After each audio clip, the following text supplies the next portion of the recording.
নমস্কার বন্ধুরা, welcome to the GK academy channel. আমার নাম সর্বজিৎ। ডাব্লিউবিসিএস প্রিলিমস এবং মেন্স এক্সাম ডেট ডিক্লেয়ার করা হয়ে গেছে। খুব তাড়াতাড়ি পরীক্ষা হবে এবং এই এখন যে এক্সাম প্যাটার্ন তাতে আর্ট অ্যান্ড কালচারের ওপর একটু গুরুত্ব দেওয়া হচ্ছে। এখান থেকে প্রায় হামেশাই কোশ্চেন ধরা হয়। তো সেই জন্য আমি একটা ভিডিও বানাচ্ছি তোমাদের জন্য, যারা ডাব্লিউবিসিএস প্রিলিমস এবং মেন্স পরীক্ষা দিতে যাচ্ছ তাদের জন্য। সেটা হচ্ছে ভারতের মন্দির নির্মাণ শিল্প। দুটো পার্টে এই ভিডিওটা হবে। আজকে ফার্স্ট পার্ট, কারণ অনেকটা বড় অংশ আমাদের কভার করতে হবে এবং এক জায়গাতে আমি ভারতের এই মন্দির নির্মাণ শিল্প সম্পর্কে ডিটেলসে আলোচনা করব। তো তোমাদের অনেক কিছু এখান থেকে জানার রয়েছে। কনসেপ্ট ক্লিয়ারিং ক্লাস এটা, তোমাদের অনেক কনসেপ্ট বিল্ড হবে। তো যদি তোমাদের ভালো লাগে অবশ্যই লাইক এবং শেয়ার করো। তার সাথে সাথে যদি তোমরা এই পিডিএফ গুলো পেতে চাও তাহলে টেলিগ্রাম চ্যানেলে জয়েন হয়ে যাও। টেলিগ্রাম চ্যানেলের লিংক নিচে ডেসক্রিপশনে দেওয়া রয়েছে। এখান থেকে তোমরা ক্লাসের নোটিফিকেশন প্লাস পিডিএফ এগুলো পেয়ে যাবে। আর যদি কোনো কথা কোনো কোশ্চেন বলা থাকে বা কিছু বলার থাকে তাহলে টেলিগ্রাম গ্রুপে আমাকে মেসেজ করতে পারো বা ফেসবুক ইনস্টাগ্রামে আমাকে মেসেজ করতে পারো। নিচে ডেসক্রিপশনে প্রত্যেকটা লিংক দেওয়া রয়েছে। এগেন, যদি তোমাদের এই ক্লাসগুলো ভালো লাগে, যদি নতুন কিছু শিখতে পারলে বলে মনে হয়, তাহলে অবশ্যই লাইক এবং শেয়ার করো। এবং যদি চ্যানেলে নতুন হও প্লিজ সাবস্ক্রাইব করে নিও এবং পাশে দেওয়া বেল আইকনটা টিপে দিও, তাহলে এই চ্যানেলের সঙ্গে তোমরা যুক্ত থাকতে পারবে। প্রথম হচ্ছে মন্দির নির্মাণ শিল্প। আমরা মন্দিরগুলো সম্পর্কে জানার আগে ভারতে যে ধরনের মন্দির নির্মাণ শিল্প দেখা যায় সেইগুলো সম্পর্কে জানতে হবে আমাদের। আগে ফার্স্ট হচ্ছে নাগারা শিল্প এবং দ্রাবিড় শিল্প। অ্যাকচুয়ালি নাগারা শিল্প ব্যাপারটা কি? নাগারা শিল্প যেটা উত্তর ভারতে দেখা যায় এবং এর কিছু স্বতন্ত্র বৈশিষ্ট্য রয়েছে, সেগুলোকে নাগারা শিল্প বলা হয়। এবং দক্ষিণ ভারতের যে মন্দিরগুলো সেইটা সম্পূর্ণ অন্যভাবে তৈরি হয়। তো সেখানের যে শিল্পরীতি সেটাকে দ্রাবিড় শিল্পরীতি বলা হয়। তো মূলত ভারতে দু ধরনের শিল্পরীতি দেখা যায়। এবার এই দুটো শিল্পরীতির থেকে বিভিন্ন ধরনের শিল্পরীতির উৎপত্তি হয়েছে। যেমন আমরা নাগারা শিল্পরীতির থেকেই দেখবো যে কলিঙ্গ শিল্পরীতির উৎপত্তি হয়েছে। তারপর আমাদের বাংলাতে বঙ্গীয় শিল্পরীতি বা বঙ্গ শিল্পরীতি, যেগুলো আলাদা আলাদা নাম, কিন্তু অ্যাকচুয়ালি যেহেতু উত্তর ভারতে এগুলো প্রত্যেকটাই নাগারা শিল্পরীতিতে তৈরি, আর দক্ষিণ ভারত হলেই দ্রাবিড় শিল্পরীতি হবে। এবার এই দুটোকে মিক্সড করে আর একটা শিল্পরীতি, মন্দির নির্মাণ শিল্পরীতি দেখা যায় ভারতে, সেটা হচ্ছে ভেসার শিল্পরীতি।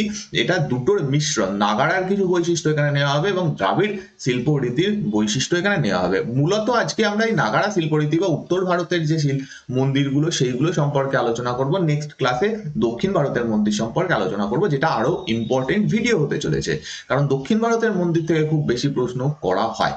এবার নাগারা শিল্পরীতিতে মেন যে বৈশিষ্ট্যগুলো থাকে সেইগুলো কি কি? এই কয়েকটা জিনিস অবশ্যই নাগারা শিল্পরীতিতে থাকবে। প্রথম হচ্ছে গর্ভগৃহ। পাশে একটা তোমরা ডায়াগ্রাম দেখতে পাচ্ছ কোন একটা মন্দিরের, সেখানে আলাদা আলাদা করে দেখানো হয়েছে কোন জায়গাটাকে কি বলা হয়। সিম্পলি এখান থেকে বোঝা যেতে পারে। যেমন গর্ভগৃহ হচ্ছে যেখানে মূল যে দেবতা তার মূর্তি রাখা হয়, সেই জায়গাটাকে বলা হয় গর্ভগৃহ। সিম্পলি যদি এটা শিবের মন্দির হয় তাহলে এখানে শিবের মূর্তি থাকবে, যদি বিষ্ণুর মন্দির হয় এখানে বিষ্ণুর মূর্তি থাকবে। তো মেন যে কক্ষটা, মেন যে বিল্ডিং, সেটাকে গর্ভগৃহ বলা হয়। নেক্সট হচ্ছে মণ্ডপ। মণ্ডপ কি? একটা সামনে খোলা জায়গা। এই জায়গাটা, এটা হচ্ছে মণ্ডপ, যেটা আমি মার্ক করছি, লেখা রয়েছে মণ্ডপ। তো মণ্ডপ ব্যাপারটা কি? এখানে কোনো ঘেরা ঘর হবে না, কয়েকটা থামের মতো থাম থাকবে, ওপরে একটা ছাদ থাকবে, কিন্তু পুরো জায়গাটা খোলা। অ্যাকচুয়ালি এটা কেন রাখা হয়? সেই সময় মন্দিরে যে উপাসনা করা হতো বা এইগুলো কালচারাল প্লেস ছিল, এখানে নৃত্য বা সঙ্গীত এই সমস্ত করা হতো, তো সেই জন্য একটা ফাঁকা জায়গা রাখা হতো মন্দিরের মূল গর্ভগৃহের সামনে। তো সেইটাকে বলা হচ্ছে মণ্ডপ। নেক্সট হচ্ছে শিখর। যে মেন বিল্ডিংটা, যেখানে মূল দেবতা রয়েছেন অর্থাৎ গর্ভগৃহ, ঠিক তার ওপরে একটা চূড়ার মতো জিনিস দেখবে। উত্তর ভারতের মন্দিরের কমন বৈশিষ্ট্য এইটা হচ্ছে শিখর বলা হয়। এই জিনিসটাকে বলা হয় শিখর। ওকে, শিখরের ওপরে থাকবে একটা জিনিস যেটাকে আমালাকা বলা হয়, আমলাকা বলা হয়। সেটা কি? ঠিক শিখরের ওপরে একটা চাকতির মতো জিনিস থাকবে, ঠিক এইরকম একটা জিনিস থাকবে। একটু উত্তর ভারতের মন্দিরগুলো লক্ষ্য করলে, কয়েকটা ছবি তো আমি অবশ্যই অ্যাড করেছি, সেখান থেকে তোমরা আরো ভালোভাবে বুঝতে পারবে। তো সেই জিনিসটাকে কি বলা হচ্ছে? আমলাকা। আমালাকা বা আমলাকা বলা হয় এই জিনিসটাকে। এবং ফাইনালি ওপরে একটা জিনিস থাকে, সেটা হচ্ছে কলস। একদম ওপরে দেখবে এরকম একটা কলসি বা ঘট জাতীয় জিনিস ওপরে কয়েকটা পরপর রাখা থাকে, সেটাকে কলস বলা হয়। তাহলে এই মেন যে বৈশিষ্ট্য, এইগুলো হচ্ছে নাগারা শিল্পরীতির মূল বৈশিষ্ট্য: গর্ভগৃহ, মণ্ডপ, ঠিক আছে, শিখর, আমালাকা এবং কলস। এরকম কোশ্চেন করা হবে তোমাদের যদি আর্ট অ্যান্ড কালচার থেকে মেন্সে কোশ্চেন করা হয় তাহলে। দেখো, কিছু কিছু মন্দিরের আবার সামনে আরো একটা মণ্ডপের মতো জিনিস থাকে, সেটাকে অর্ধ মণ্ডপ বলা হয়। যেমন আগে এখানে মণ্ডপ যে জিনিসটা দেখলাম সেটা একটু বড় হয়, কিন্তু অর্ধ মণ্ডপ সাইজে একটু ছোট হবে। তো এটা আর কিছুই নয়, মণ্ডপেরই মতো। তো এইগুলো হচ্ছে নাগারা শিল্পরীতির মূল বৈশিষ্ট্য। এটা ইংলিশে লেখা রয়েছে, যদি কেউ ইংলিশে নোট করতে চাও তাহলে এখান থেকে তোমরা পেয়ে যাবে, সেম জিনিসটা ইংলিশে লেখা রয়েছে। এটা একটা ছবি যেটা তোমরা দেখতে পাচ্ছ, নাগারা শিল্পরীতিতে তৈরি একটা মন্দির সাইড থেকে দেখানো হচ্ছে। এইটা হচ্ছে কলস, একদম উপরে যে কলসি মতো রাখা থাকবে সেটা কলস। এই জিনিসটাকে কি বলা হবে? এই জিনিসটাকে বলা হবে শিখর। শিখর মানে সেই চূড়াটাকে বলা হবে শিখর, ঠিক আছে। এখানে রয়েছে আমালাকা, যে চাকতির মতো জিনিসটা, এটা হচ্ছে আমালাকা। এটা হচ্ছে মেন গর্ভগৃহ, কারণ শিখরের নিচেই থাকবে মেন গর্ভগৃহ, যেটা আমরা এখানে দেখতে পাচ্ছি না। ভেতরে কোনো থাকবে, একজন দেবতার মূর্তি থাকবে, এরকম, ঠিক আছে। কিছু কিছু মন্দিরের হয় কি, এই গর্ভগৃহটার চারিদিকে ঘোরার মতো একটা জায়গা থাকে, যাকে প্রদক্ষিণা বলা হয়, সেটাও একটা বৈশিষ্ট্য। দেখো, এই মন্দিরটা যেটা দেখানো হচ্ছে, এটা সম্ভবত খাজুরাহের কোনো একটা মন্দিরের ছবি। হ্যাঁ, দেখা এখানে রয়েছে খাজুরাহ টেম্পল। খাজুরাহ টেম্পলের এটা একটা কান্ডারিয়া মহাদেব মন্দিরের ছবি। এক্স্যাক্টলি, এটা কান্ডারিয়া মহাদেব মন্দিরের ছবি, যেখানে 3টে মণ্ডপ রয়েছে। প্রথম যে মণ্ডপটা সেটাকে বলা হচ্ছে মহামণ্ডপ, অর্থাৎ এটা সব থেকে বড়। তারপর একটা জায়গা রয়েছে, সেটাকে হচ্ছে মণ্ডপ বলা হয়, এবং সামনে একদম অর্ধমণ্ডপ, ছোট যে এন্ট্রেন্সটা। অর্থাৎ আমি এখান থেকে যদি ঢুকি, ফার্স্টে আমি অর্ধমণ্ডপ পাবো, তারপর মহামণ্ডপ পাবো, তারপর হচ্ছে সরি, মণ্ডপ পাবো, তারপর মহামণ্ডপ পাবো। ব্যাপারটা বুঝলাম, মণ্ডপ জিনিসটাই বড় ছোট সেই হিসাবে এই নামগুলো করা হচ্ছে। নেক্সট হচ্ছে পঞ্চায়তন। পঞ্চায়তন ব্যাপারটা কি? এটা কোনো মন্দির নির্মাণ শিল্প নয়, মন্দিরকে অর্গানাইজ করার ব্যাপার। অর্থাৎ একটা মন্দির, উত্তর ভারতের যে মন্দিরগুলো, বিশেষত উত্তর ভারতেই এটা বেশি দেখা যায়, দক্ষিণ ভারতেও এরকম দেখা যায়। তো উত্তর ভারতের মন্দিরগুলোতে মেনলি দেখা যায় যে প্রথম যে মেন মন্দিরটা, তাকে বেষ্টন করে রয়েছে আরো 4টে মন্দির। সেই রকম যে স্ট্রাকচার, সেটাকে পঞ্চায়তন বলা হয়।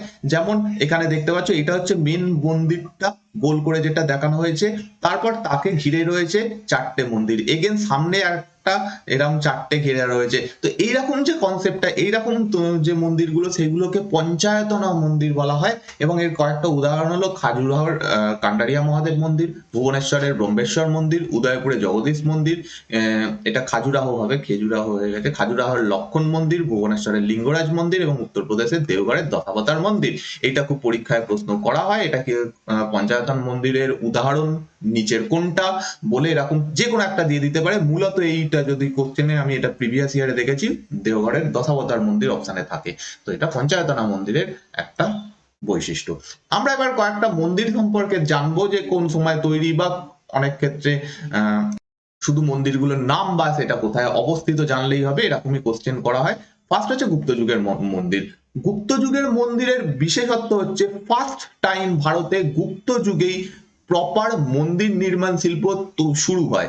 অর্থাৎ মন্দির এর আগে কি ছিল না? গুপ্ত যুগের আগে কি মন্দির নির্মাণ হতো না? অবশ্যই হতো, কিন্তু সেটা কিরকম হতো? গুহাকে কেটে সেখানে একটা মন্দির বানানো হতো। তো এগুলো, ওই যে মন্দিরগুলো, সেগুলোকে গুহা কাটা মন্দির বা ইংরেজিতে রক কাট টেম্পল বলা হয়। কিন্তু ফার্স্ট টাইম ইট দিয়ে বা এরকম পাথর দিয়ে একটা মন্দিরের স্ট্রাকচার, যেরকম আমরা আজ দেখি বিভিন্ন বাড়িতে বা বিভিন্ন পাড়ায় বানানো হয়, সেই রকম মন্দির নির্মাণের শিল্প ফার্স্ট টাইম গুপ্ত যুগে শুরু হয়। তো সেই জন্য গুপ্ত যুগ থেকেই অ্যাকচুয়ালি সমস্ত মন্দিরের যে নির্মাণ, যে যে মন্দিরগুলো আমরা দেখবো, সবই গুপ্ত যুগের সময় থেকেই শুরু হচ্ছে। এবং এই যুগটাকে সেই জন্যই বলা হয় ভারতীয় শিল্পের জন্য বা ভারতের সুবর্ণ যুগ। কারণ এই সময় এই রকমের মন্দির নির্মাণ শুরু হয়, সাহিত্যের দিকে, সাহিত্য, নাটক, এইগুলোর উন্নতি হয়, প্রত্যেকটা জায়গাতে উন্নতি হয় গুপ্ত আমলে বাকি সময়ের থেকে। সেই জন্য গুপ্ত আমলকে আমরা সুবর্ণ যুগ বলে থাকি। তো প্রথম যে মন্দিরটা, সেটা হচ্ছে দশাবতার মন্দির। এখানে একটু ভুল হয়েছে, এটা হচ্ছে দশাবতার মন্দির। মেনলি তোমাদের এখান থেকে যেটা মনে রাখতে হবে, এটা কোথায় অবস্থিত। কোশ্চেন এরকম হামেশাই করা হবে, মেনলি WBCS মেন্সে, ইভেন প্রিলিমসেও এরকম কোশ্চেন অলরেডি এসে গেছে যে দশাবতার মন্দির এটা কোথায় অবস্থিত, এটা দেওঘরে অবস্থিত, এবং দেওঘর অবস্থিত উত্তরপ্রদেশে। এটা উত্তরপ্রদেশে অবস্থিত। প্রথম যিনি আবিষ্কার করেন তার নাম চার্লস ট্রাহান, এবং এই যে দশাবতার মন্দির এটার নামকরণ করেছিলেন কানিংহ্যাম, যে বিখ্যাত আর্কিওলজিস্ট আলেকজান্ডার কানিংহ্যাম, তিনি এটার নামকরণ করেন, এবং এটা বিষ্ণুকে উৎসর্গিত। কোন দেবতা, মাঝে মাঝে এটা কোশ্চেন পেয়ে যাবে, তো বিষ্ণু দেবতার উদ্দেশ্যে এটা নির্মিত। নেক্সট হচ্ছে ভিতরগাঁও মন্দির, ভিতরগাঁও ব্রিক টেম্পল বলা হয় এটাকে, উত্তরপ্রদেশের কানপুরে অবস্থিত। এটা প্রাচীনতম মন্দির, এবং গুপ্ত আমলে এটা তৈরি, প্রাচীনতম এবং বৃহত্তম ইট নির্মিত মন্দির। এরকম পুরোটা ইট দিয়ে তৈরি মন্দির, সেটার মধ্যে প্রাচীনতম এবং বৃহত্তম, সেই জন্য এটার নাম ইম্পর্টেন্ট। দেখো এই মন্দিরগুলো বহুদিন আগের গুপ্ত আমলে তৈরি, এর মানে এই নয় যে এগুলো গুপ্ত রাজারা তৈরি করেছেন, তাই কে তৈরি করেছেন সেটা জানা খুব কঠিন। কিছু কিছু মন্দিরে জানা যায় যে কে তৈরি করেছেন, অধিকাংশ ক্ষেত্রে এটা জানাও যায় না। তো আমরা মেনলি মনে রাখবো কোন সময়কার মন্দির, এগুলো হচ্ছে গুপ্ত, প্রত্যেকটা গুপ্ত যুগের মন্দির। কোথায় অবস্থিত? উত্তরপ্রদেশের কানপুরে অবস্থিত, এবং এটা প্রাচীনতম এবং বৃহত্তম মন্দির, যেগুলো ইম্পর্টেন্ট পয়েন্ট মনে রাখতে হবে। এগেন একটা ইম্পর্টেন্ট মন্দির গুপ্ত যুগে, সেটা হচ্ছে নাচনাকুটারের পার্বতী মন্দির, যেটা আজকে প্রায় ধ্বংসপ্রাপ্ত, কিন্তু এটা মধ্যপ্রদেশের পান্না জেলাতে অবস্থিত একটা ইম্পর্টেন্ট মন্দির, যেটা গুপ্ত আমলে তৈরি হয়, এবং নামের মধ্যে বুঝতে পারছো এটা পার্বতীর উদ্দেশ্যে তৈরি করা। নেক্সট হচ্ছে রায়পুরের লক্ষণ মন্দির। এটা তুলনামূলকভাবে আগের যে মন্দিরগুলো দেখলাম সেগুলোর থেকে অনেকটা প্রপার স্ট্রাকচারে রয়েছে, কারণ এটা গুপ্ত যুগের ম্যাচিওর পিরিয়ডে তৈরি হয়, যে সময় প্রপার যে মহান যে গুপ্ত রুলাররা তারা রাজত্ব করছিলেন, সেই সময়তে গুপ্ত শিল্প স্থাপত্য চরম পর্যায়ে গিয়ে পৌঁছেছিল। বলতে পারো এটা একটু পরবর্তী কালে তৈরি, তাই জন্য এরকম সুন্দরভাবে রয়েছে মন্দিরটা। এটা ছত্তিশগড়ে অবস্থিত, ছত্তিশগড়ে ভগবান বিষ্ণুকে উৎসর্গিত এই মন্দিরটা। ওকে, এগেন এটা গুপ্ত আমলে তৈরি। আচ্ছা, এটা জাস্ট নাম মনে রাখো, কোটার মুকুন্দদারা মন্দির কোটাতে অবস্থিত, ঠিক আছে, এটা কোটাতে অবস্থিত। এরকম অবস্থায় রয়েছে, খুব একটা ভালো অবস্থায় এটা নেই। আচ্ছা, এটা মন্দির নয়, একটা স্তূপ, তাও আমি এখানে এক জায়গাতেই অ্যাড করে দিয়েছি, ইচ্ছে আছে পরে একটা স্তূপ গুলো নিয়ে প্রত্যেকটা ধর্মের যে, মানে ধর্ম এখানে পরের ঘটনা, মেনলি হচ্ছে যে স্থাপত্য, আর্কিটেকচার, এগুলো নিয়ে আলোচনা করার, সেটা মিডিভাল হিস্ট্রিতেও আমি করব, বা অ্যানসিয়েন্টের যে বৌদ্ধ স্তূপ এগুলো আছে সেগুলো নিয়েও আমি একটা পরে ভিডিও বানাবো। তো ধামের স্তূপ এখানে আপাতত একটু জেনে নিই। এটা উত্তরপ্রদেশের সারনাথে অবস্থিত, এবং এটা প্রথম যখন তৈরি হয়, মানে প্রথম যিনি তৈরি করেন তার নাম হচ্ছে সম্রাট অশোক, 249 খ্রিস্টপূর্বাব্দে, বহুদিন আগে এটা তৈরি হয়। আর সেই সময়তে এরকম প্রপার ইট কাঠ পাথর দিয়ে তৈরি করার সিস্টেম ছিল না, তো সেই কারণে স্বাভাবিকভাবে এটা ভেঙে পড়ে। পরবর্তীকালে গুপ্ত সময় 500 খ্রিস্টাব্দে এটা পুনরায় নির্মাণ হয়, এবং এইরকম যেটা আজকে আমরা দেখতে পাচ্ছি সেই রকম অবস্থায় রয়েছে। তো ধামের স্তূপ অ্যাকচুয়ালি অশোকের তৈরি, পরবর্তীকালে এটা গুপ্ত আমলে তৈরি হয়। নেক্সট হচ্ছে খাজুরাহো গ্রুপ অফ মনুমেন্টস। খাজুরাহোতে যে মন্দিরগুলো রয়েছে সেগুলো খুব ইম্পর্টেন্ট, এখান থেকে প্রচুর কোশ্চেন তোমরা দেখতে পাবে, তো সেইগুলো সম্পর্কে আমরা পরপর জানবো। তার আগে অ্যাকচুয়াল এই খাজুরাহো সম্পর্কে ওভারঅল কিছু তোমাদের তথ্য জানতে হবে, যেটা হচ্ছে খাজুরাহো মন্দির এটা তৈরি করেন চান্ডেল বংশের রাজারা। চান্ডেল বংশ বুন্দেলখণ্ড অঞ্চলে রাজত্ব করত, তাদের রাজধানী ছিল প্রথমে খাজুরাহো, তারপরে হচ্ছে তারা মাহোবা বলে একটা জায়গাতে রাজধানী স্থাপন করে। মেনলি খাজুরাহো তাদের রাজধানী ছিল, এবং তাদের সেই রাজধানী শহরে তারা প্রচুর মন্দির নির্মাণ করে, মোটামুটি 885 খ্রিস্টাব্দ থেকে 1050 খ্রিস্টাব্দের মধ্যে।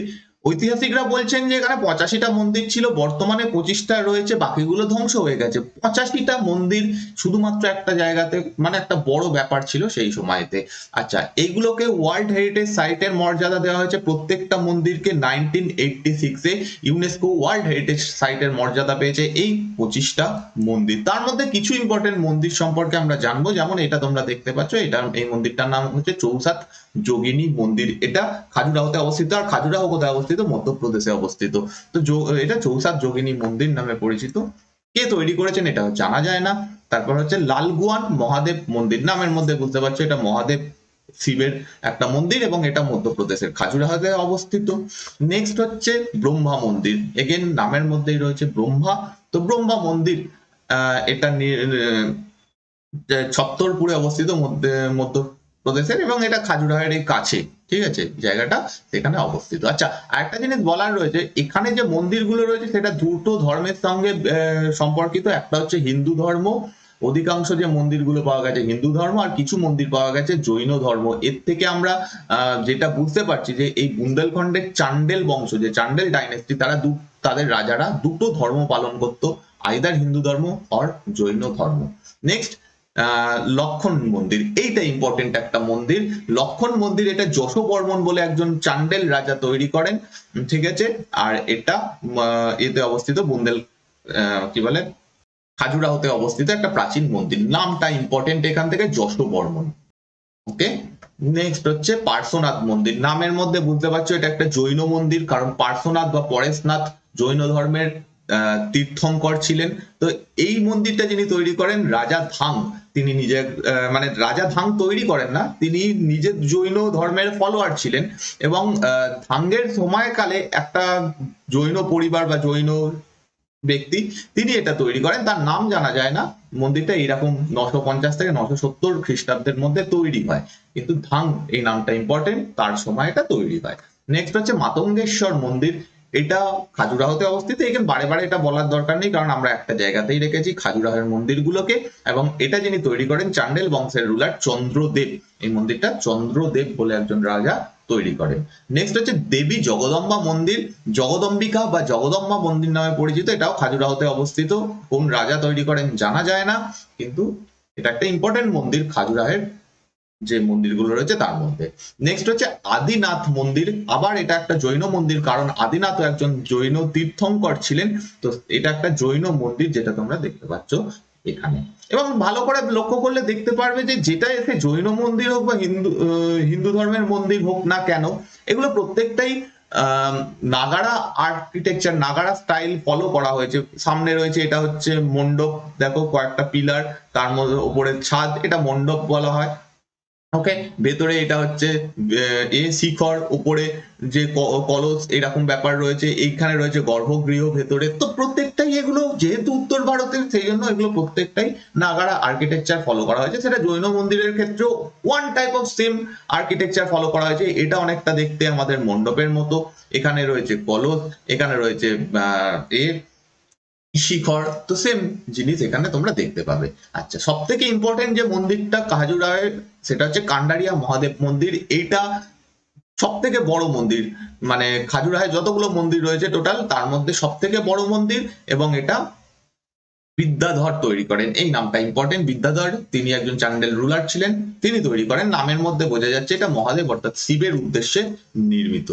নেক্সট হচ্ছে চতুর্ভুজ মন্দির। চতুর্ভুজ মন্দির হচ্ছে দেবতা, এটা বিষ্ণুকে উৎসর্গিত, এবং এটা চান্ডেল বংশের একজন রুলার যার নাম হচ্ছে যশো বর্মন, সেই যশো বর্মন এটা তৈরি করেন। ওকে, এরপর আমরা একটু আমাদের পূর্ব ভারতের দিকে আসবো। পূর্ব ভারত বলতে এই দুটো জায়গায় তোমাদের সামনে আসবে, সেটা হচ্ছে ওড়িশা, সেকেন্ড হচ্ছে আমাদের বাংলা। এই দুটো আজকে কভার করব। বাকি থেকে যাবে আজকে দক্ষিণ ভারতের পুরো পার্টটা, কারণ দক্ষিণ ভারতটা অনেকটা বড়, সেটা আমরা আরেকটা ভিডিওতে পড়বো। পশ্চিম ভারত, যেটা গুজরাট, রাজস্থান, এই জায়গাকার মন্দির, এবং উত্তর পূর্ব ভারতের আসামের কিছু মন্দির, যেটা নেক্সট ভিডিওতে আমরা পড়বো। চলো, কলিঙ্গ স্থাপত্য শৈলী বা কলিঙ্গ শিল্পরীতি, যেটা ওড়িশাতে যে মন্দিরগুলো নির্মিত, সেগুলো কলিঙ্গ শৈলীতে নির্মিত। এবার এইটা কোত্থেকে আসছে, একদম প্রথমেই বললাম যে নাগারা শিল্পরীতি থেকেই কিছু শিল্পরীতি বেরিয়ে এসছে, যেগুলোর মূল যে কাঠামো সেটা নাগারা শিল্পরীতির মতোই, কিন্তু তার সঙ্গে নতুন কিছু জিনিস অ্যাড করা হয়েছে সেই জায়গার ভিত্তিতে। তো সেই জিনিসগুলোকে সেইটাকে সেই জন্য একটা আলাদা নাম দেওয়া হচ্ছে, যেমন কলিঙ্গ স্থাপত্য শৈলী। এটা অ্যাকচুয়ালি নাগারা শিল্পরীতিরই একটা অংশ। এবং কলিঙ্গ বলতে, প্রাচীন কলিঙ্গ বলতে আজকের উড়িষ্যা, আগে কলিঙ্গ নাম ছিল বা উৎকল নাম ছিল, বর্তমানে ওড়িশা নাম হয়েছে। তো সেই উড়িষ্যাতেই মেনলি এই মন্দিরগুলো দেখা যায়। এবং এখানে তিন রকমের জিনিস দেখা যায়, যেটা হচ্ছে রেখা দেউলা, পিঠা দেউলা এবং খক্কর দেউলা। এই তিনটে জিনিস এই মন্দিরের বৈশিষ্ট্য। বাকি যে জিনিসগুলো রয়েছে সেটা হচ্ছে চূড়াতে কলস রাখা হবে, যে শিখরের যে কনসেপ্টটা, শিখর, সেইগুলো থাকবে। তার সঙ্গে এরকম তিনটে জিনিস দেখা যায়, যেটাকে রেখা দেউলা, পিঠা দেউলা এবং খক্করা দেউলা বলা হয়। দেখো, এটা হচ্ছে রেখা দেউলা। রেখা দেউলা হচ্ছে কি, মেন যে বিল্ডিংটা, সেটাকে বলা হয় রেখা দেউলা। ঠিক আছে। এখানে রয়েছে গর্ভগৃহ, যেটা নাগারা শিল্পরীতির কমন বৈশিষ্ট্য। গর্ভগৃহ থাকবে, মূল দেবতা এখানে রাখা হয়, তার উপরে থাকবে একটা যে এই পুরো জিনিসটাকে বলা হবে রেখা দেউলা। নেক্সট থাকবে মিডিলে পিঠা দেউলা, আর একদম সামনে থাকবে খক্করা দেউলা। অর্থাৎ এই মন্দিরগুলো তিনটে পার্টে বিভক্ত হয়, তিনটে পার্ট বা তিনটের অধিক। এখানে দেখতে পাচ্ছ দুটো পিঠা দেউলা, অনেক ক্ষেত্রে দুটো বা তিনটে পিঠা দেউলা হতে পারে। তো সেইখানে কি হবে, যখন ঢুকবে ফার্স্টে মন্দিরের একটা স্ট্রাকচার দেখতে পাবে, তারপর কিছুটা যাওয়ার পর, কিছুটা অল্প একটুখানি যাওয়ার পর আর একটা স্ট্রাকচার দেখতে পাবে, তারপর কিছুটা যাওয়ার পর মেন স্ট্রাকচার দেখতে পারবে। এই জিনিসটা এই মন্দিরগুলোর বৈশিষ্ট্য, এটাকে কলিঙ্গ শিল্প রীতি বা স্থাপত্য রীতি বলা হয়। এবং এর সব থেকে বড় উদাহরণ হচ্ছে এই শিল্পরীতি, সেটা হচ্ছে কোণারকের সূর্য মন্দির। সিম্পলি এটা হচ্ছে যে জিনিসটা, সেটা রেখা দেউলা। এখানে পুরো ছবিটা তো অ্যাড করা যাবে না। যদি এরকম যাও তাহলে দেখতে পাবে যে মানে এই মন্দিরটা যারা ভিজিট করেছো তারা জানবে সামনে একটা স্ট্রাকচার থাকবে, তারপরে একটা স্ট্রাকচার থাকবে, তারপর মেন স্ট্রাকচার। তো এটা হচ্ছে রেখা দেউলা।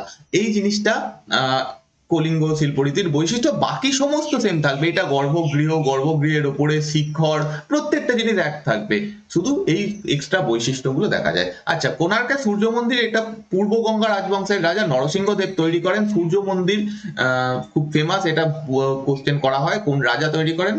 পূর্ব গঙ্গা ডাইনেস্টির নরসিংহদেব এটা তৈরি করেন।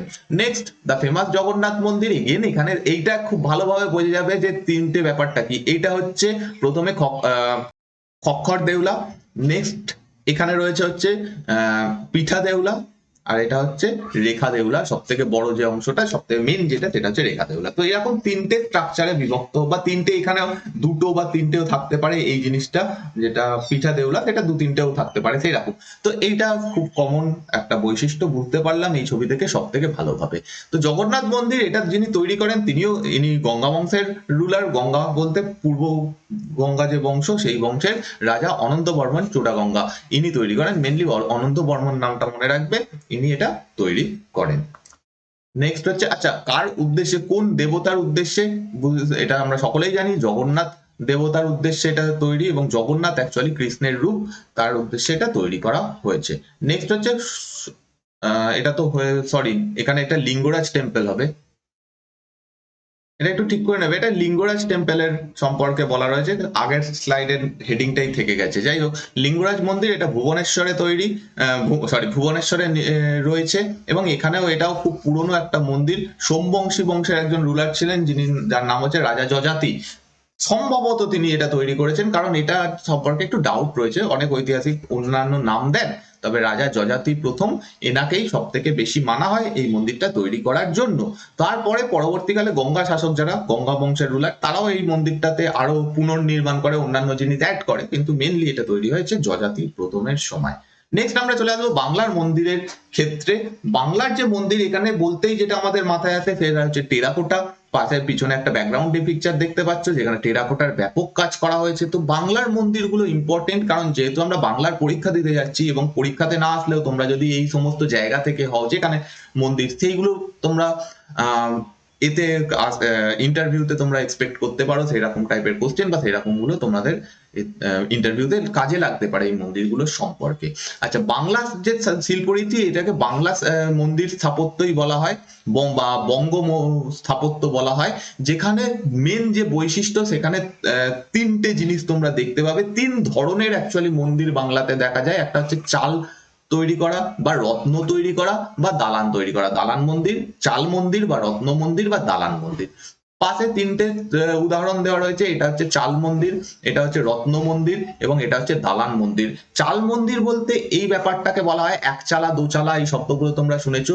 তো যে কটা চাল হবে সেই রকম অনুযায়ী সেই মন্দিরগুলোর নাম হবে। মানে একচালা, এখানে যেটা ছবিতে রয়েছে সেটা হচ্ছে দোচালা মন্দির, কারণ দুখানা চাল রয়েছে, সেই জন্য এটাকে বলা হবে দোচালা মন্দির। আবার একচালা হলে এরকম একটাই থাকবে, তো একচালা মন্দির বলা হবে। নেক্সট হচ্ছে রত্ন মন্দির। এইটা হচ্ছে রত্ন, এই যে ওপরের যে একটা স্ট্রাকচার তৈরি করা মন্দিরের ওপরে, সেটাকে বলা হয় রত্ন। এখানে মেন যে মন্দিরটা, সেটা এরকম বেঁকানো ধনুকের মতো একটা আর্চ টাইপের স্ট্রাকচার হবে, তার উপরে একটা বা দুটো বা তিনটে রত্ন হতে পারে। তো এই ধরনের মন্দিরগুলোকে রত্ন মন্দির বলা হয়। ঠিক আছে, টাওয়ার টাইপের ব্যাপার, এটাকে রত্ন বলা হয়। আর এটা হচ্ছে উদাহরণ দালান মন্দিরের, এটা খুব কমন একটা মন্দির, যেটাতে জাস্ট একটা ছাদের মতো থাকবে, বাড়ির মতো একটা ব্যাপার, অন্য কিচ্ছু থাকবে না, এরকম গুলোকে দালান মন্দির বলা হয়। ইভেন তোমরা এটা হয়তো শুনেছো যে পুরনো দুর্গা পুজো গুলো এখনো হয়, পুরানো পুরানো যে রাজবাড়ির দুর্গা পুজো বা সেটাকে ঠাকুর দালান বলা হয়। অ্যাকচুয়ালি ঠাকুর দালান ব্যাপারটা কি, এই দালান মন্দির আর কিছুই নয়, সেটাকে ঠাকুর দালান বলা হয়। তো দালান মন্দির, এই তিনটে বৈশিষ্ট্য বঙ্গ শিল্পরীতিতে আমরা দেখতে পাবো। এবার কিছু মন্দির দেখো, বাংলার শিল্পরীতি বা বাংলার মন্দির বললে প্রথমেই যে জায়গাটার নাম পড়ে মনে পড়ে সেটা হচ্ছে বিষ্ণুপুর। কারণ এখানে প্রচুর মন্দির রয়েছে টেরাকোটার কাজ করা। তো প্রথম মন্দির যেটা, সেটা হচ্ছে রাস মঞ্চ মন্দির। আচ্ছা, এখানে যে মন্দিরগুলো অধিকাংশই, মানে বিষ্ণুপুরের যে মন্দিরগুলো অধিকাংশই কৃষ্ণকে ডেডিকেট করা, মানে দেবতা কৃষ্ণর উদ্দেশ্যে তৈরি। রাসমঞ্চ মন্দির, এটা রাজা বীর হাম্বির তৈরি করেন 1600 সালে, এবং এখানে দেবতা হচ্ছেন রাধা কৃষ্ণ। নেক্সট হচ্ছে মদন মোহন মন্দির, এটাও বিষ্ণুপুরে অবস্থিত। বিষ্ণুপুরের রাজা দুর্জন সিংহদেব ইনি এটা তৈরি করেন, একরত্ন শৈলীতে তৈরি। সিম্পলি আমরা বুঝতে পারছি একরত্ন কি, এরকম একটা মেন মন্দিরটা এরকম একটা আর্চ থাকবে, তার উপরে এরকম একখানা টাওয়ার রয়েছে, তাই জন্য এটাকে একরত্ন মন্দির বলা হচ্ছে। এখানে যিনি দেবতা তিনি হচ্ছেন মদন মোহন, বা যাকে মানে কৃষ্ণেরই ইনি একটা রূপ। এছাড়াও কিছু মন্দির রয়েছে কোন জায়গাতে, আমাদের বিষ্ণুপুরে, যেমন এটা লালাজি মন্দির, রাধাকৃষ্ণ এখানে মূল আরাধ্য দেবতা, এটাও একরত্ন মন্দির, বুঝতে পারছো একখানা আর্চ রয়েছে। রাধা শ্যাম মন্দির, এটা চৈতন্য সিংহ তৈরি করেন, এটা তৈরি করেন বীর সিংহ দ্বিতীয়। রাধা শ্যাম মন্দির, এটা একটা ওয়ান টাইপ অফ দালান মন্দিরের মতো ব্যাপারটা, বুঝতে পারছো দালান মন্দিরের মতো এটা। আচ্ছা, কালাচাঁদ মন্দির, এটা রাজা রঘুনাথ সিং তৈরি করেন, এটাও একটা একরত্ন মন্দিরের উদাহরণ। তো এইরকম টাইপের উদাহরণগুলো পাবে, এটা ইংলিশে রয়েছে সেম জিনিসটা। নেক্সট হচ্ছে বিষ্ণুপুরের আরো কিছু অন্যান্য মন্দির, যেমন নন্দলাল মন্দির। এগুলো জাস্ট নাম মনে রাখো, যে এরকম যদি হঠাৎ করে কোশ্চেন আসে নন্দলাল মন্দির কোথায় অবস্থিত, তাহলে বলতে পারবে এটা বিষ্ণুপুরে অবস্থিত। এটাও সেম, এগুলো অধিকাংশই একচালা মন্দিরের উদাহরণ, মানে সরি, এক রত্ন মন্দিরের উদাহরণ। এখানে যে পাশে ছবিটা দেখতে পাচ্ছ, এটা একটা চাল মন্দিরের উদাহরণ, ঠিক আছে। এখানে একটা এরকম কুড়ে ঘরের মতো ব্যাপার রয়েছে, এটা হচ্ছে চাল মন্দির। তো এইগুলো একটু বুঝতে পারছো আশা করছি, ব্যাপারগুলো বোঝার যে জিনিসগুলো বুঝতে পারছো। ওকে, নন্দলাল মন্দির এটা বিষ্ণুপুরে অবস্থিত। রাধা গোবিন্দ মন্দির, আচ্ছা রাধা মাধব মন্দির, এগুলো সবই বিষ্ণুপুরে অবস্থিত, এবং সবকটা মন্দিরই ভগবান কৃষ্ণকে ডেডিকেটেড। আচ্ছা, নেক্সট হচ্ছে পুঠিয়া মন্দির কমপ্লেক্স। মন্দির কমপ্লেক্স কাকে বলা হবে, যেখানে একটা জায়গাতে অনেকগুলো মন্দির থাকবে। আমরা পরের দিন পাট্টাডাকাল সম্পর্কে পড়বো, পাট্টাডাকালও এরকম একটা মন্দির কমপ্লেক্স যেখানে অনেকগুলো মন্দির রয়েছে। তো এখানে পুঠিয়াও সেম একটা জায়গা যেখানে অনেকগুলো মন্দির রয়েছে, পাশে দুটো মন্দিরের, তিনটে মন্দিরের ছবি তোমরা দেখতে পাচ্ছ, এরকম অনেকগুলো মন্দির রয়েছে। এটা আজকে বাংলাদেশে অবস্থিত, রাজশাহী জেলাতে এটা রয়েছে, এবং কয়েকটা মন্দির এখানে রয়েছে। সেই সময় এখানে রাজত্ব করত পুঠিয়া রাজবংশ, তারা এটা তৈরি করেন। নেক্সট হচ্ছে বহুলারা প্রাচীন মন্দির। যারা আর্ট অ্যান্ড আর্কিটেকচার নিয়ে খুব মানে একটু উৎসাহী, বা যারা তোমরা যদি এই অঞ্চলে বাঁকুড়া অঞ্চলে থাকো, এইরকম টাইপের মন্দির দেখতে পাবে, যেটা একটা টাওয়ারের মতো রয়েছে, এবং হয়তো অনেকেই এই টাইপের মন্দিরে ঘুরতে গেছো। এইগুলোর একটা আলাদা নাম রয়েছে, যেটাকে দেউল বলা হয়। এই দেউল যে মন্দির, এটা বাংলার একটা বিশেষ বৈশিষ্ট্য, জাস্ট এরকম একটা টাওয়ারের মতো মন্দির, যার মধ্যে একজন আরাধ্য দেবতা থাকবেন। এই যে মন্দিরটা বহুলারা মন্দির, এটা বাঁকুড়াতে অবস্থিত। এটা পাল কলিঙ্গ যুগে তৈরি, কিন্তু এটা বঙ্গ শিল্পরীতিতে নয়, এটা কলিঙ্গ শিল্পরীতিতে তৈরি।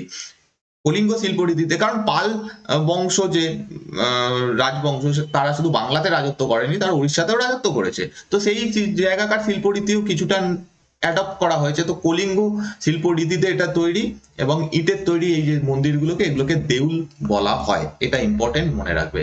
যেমন এখানে ডাইরেক্ট দেয়াই রয়েছে দেউল, ইছাই ঘোষের দেউল। ইছাই ঘোষের দেউল এটা বর্ধমানে অবস্থিত, এবং বর্ধমানের এটা গৌরাঙ্গপুরে অবস্থিত। এগেন সেম জিনিসটা বুঝতে পারছো, একটা টাওয়ারের মতো মন্দির, সুন্দর দিয়ে তৈরি, কারুকার্য করা। তো এইরকম ধরনের মন্দিরগুলোকে দেউল বলা হয়। আচ্ছা, বান্দা দেউল।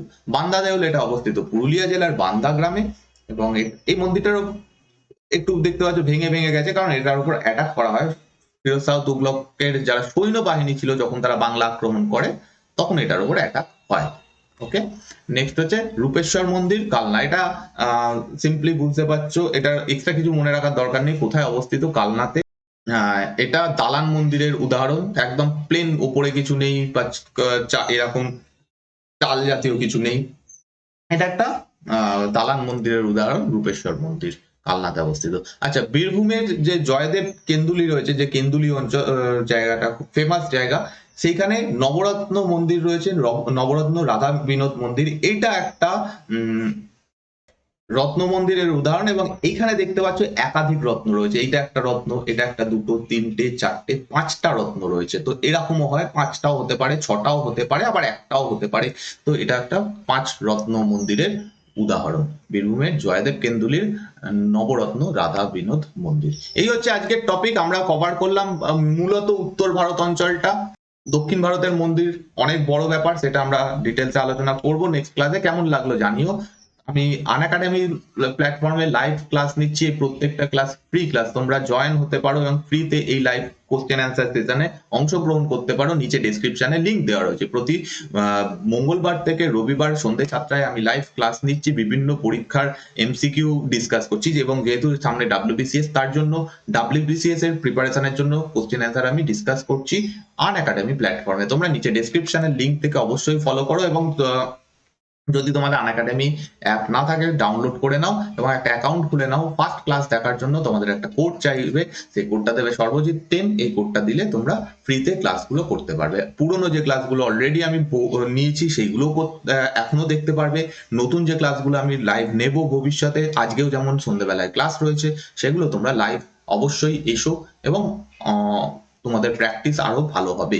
এর সাথে সাথে যদি তোমরা আনএকাডেমি প্লাস সাবস্ক্রিপশন নিতে চাও, তাহলে এই সময় দুটো অফার দেওয়া হচ্ছে, যে 12 মাসের সঙ্গে 2 মাসের সাবস্ক্রিপশন ফ্রি দেওয়া হচ্ছে, এবং 24 মাসের সঙ্গে 3 মাসের সাবস্ক্রিপশন ফ্রি দেওয়া হচ্ছে। তো তোমরা যারা প্ল্যান করছো আনএকাডেমি প্লাস বা সাবস্ক্রিপশন নেবে, এবং ভারতের এটা আনএকাডেমি হচ্ছে টপ এডুকেশন প্ল্যাটফর্ম, যেখান থেকে তোমরা অনেক হেল্প পেতে পারো তোমাদের বিভিন্ন পরীক্ষার জন্য। তো এই সময় এটা অফার দেওয়া হচ্ছে, সেই অফারটা তোমরা কাজে লাগাতে পারো। এবং আনএকাডেমিতে প্রতি সপ্তাহে নতুন নতুন ব্যাচ তৈরি করা হয়। এই ব্যাচগুলোতে যারা পড়াবেন তারা বাংলার টপ এডুকেটর, বহুদিনের এক্সপিরিয়েন্স। তো তোমরা যদি মনে করো এই ব্যাচগুলোতে জয়েন হবে, এবং যেমন এই ব্যাচটা শুরু হয়েছে 11 তারিখ থেকে ডাব্লিউবিসিএস 2022-এর প্রস্তুতির জন্য, তো তোমরা এই ব্যাচে জয়েন হয়ে তোমাদের প্রস্তুতি আরো ভালোভাবে তো করতে পারো। যারা একদম বেসিক থেকে মানে ফার্স্ট শুরু করছো, বা সবে ডাব্লিউবিসিএস এর প্রিপারেশন কয়েকদিন হলো শুরু করেছো, তাদের জন্য এই ব্যাচগুলো খুব ভালো ব্যাচ। তোমরা ওভারঅল একটা নলেজ পাবে যে তোমাদের কি পড়া উচিত, কি সিলেবাস থাকবে থেকে শুরু করে, মানে একদম বেসিক থেকে অ্যাডভান্স সমস্ত কিছু তোমরা এখানে একটা ক্লাসেই জানতে পারবে, এই ব্যাচের মাধ্যমে জানতে পারবে। তো তোমরা অবশ্যই এই ব্যাচগুলোতে জয়েন হতে পারো। যদি কারোর হিস্ট্রি এবং অ্যানথ্রোপোলজির ওপর অপশনাল সাবজেক্ট থাকে 2021-এর ডাব্লিউবিসিএস মেন্সের জন্য, তারা যদি মনে করো যে কোথা থেকে পড়বে এই দুটো সাবজেক্ট, তাহলে তোমাদের জন্য আনএকাডেমি নিয়ে এসছে এই ব্যাচটা লক্ষ্যভেদ, যেটা শুরু হয়েছে 13 তারিখ থেকে। তো এই দুটো সাবজেক্ট যদি আরো ভালো করে জানতে চাও, তাহলে তোমরা এই ব্যাচটাতে জয়েন হতে পারো। এটা সাবস্ক্রিপশন প্ল্যান, আনএকাডেমি খুব রিজনেবল একটা প্রাইস রেখেছে, যাতে তোমরা সবাই স্টুডেন্ট, তাদের সুবিধা হবে সেই রকম একটা প্রাইস রাখা হয়েছে। এবং তোমাদের জন্য ইএমআই অপশনও রাখা হয়েছে, তোমরা ইএমআই তেও পেমেন্ট করতে পারো মাসে মাসে টাকা দিয়ে। আর এই যা প্রাইস লেখা রয়েছে তার উপর 10% ডিসকাউন্ট পাবে যদি তোমরা রেফারেল কোড ইউজ করো। আমার কোড হচ্ছে সর্বজিৎ 10। এই কোডটা ইউজ করলে 10% ডিসকাউন্ট পেয়ে যাবে। আর যে কোনো ইনস্টিটিউটে বা যদি তোমরা বাইরে কোথাও অফলাইন পড়তে যাও, তাহলে এর থেকে অনেক বেশি প্রাইস তোমাদের পে করতে হবে। কিন্তু এখানে একটাই সাবস্ক্রিপশনের মাধ্যমে তোমরা বিভিন্ন সুযোগ পেয়ে যাবে, যেমন প্রিলিমস, মেন্স, ইন্টারভিউ, প্রত্যেকটা জিনিসের প্রিপারেশন একটাই সাবস্ক্রিপশনে পেয়ে যাবে। বাংলার যে কোনো এক্সামের, সেটা পুলিশ এক্সাম হোক বা ডাব্লিউবিসিএস হোক বা ক্লার্কশিপ হোক বা মিসলেনিয়াস হোক, প্রত্যেকটা পরীক্ষার প্রিপারেশন তোমরা একটাই সাবস্ক্রিপশনে পেয়ে যাবে। এখানে যে ব্যাচগুলো এরকম রেগুলার ব্যাচ তৈরি করা হয়, তোমরা যে কোনো ব্যাচে জয়েন হতে পারবে। তোমাদের যে ফেভারিট টিচার তাদের কাছ থেকেই শুধু পড়তে পারবে, সেই ব্যাচগুলো তোমরা নিজেরা চুজ করতে পারবে। সম্পূর্ণ সিলেবাস কভারেজ এবং প্রচুর মক টেস্ট দেওয়ার সুযোগ তোমরা পাবে আনএকাডেমি প্লাস সাবস্ক্রিপশনে। তো এই হচ্ছে আজকের টপিক। যদি তোমাদের আজকের টপিকটা ভালো লাগে জানিও, এবং লাইক এবং শেয়ার করো। দেখা হচ্ছে নেক্সট দিনের ক্লাসে। Thank you for watching this class.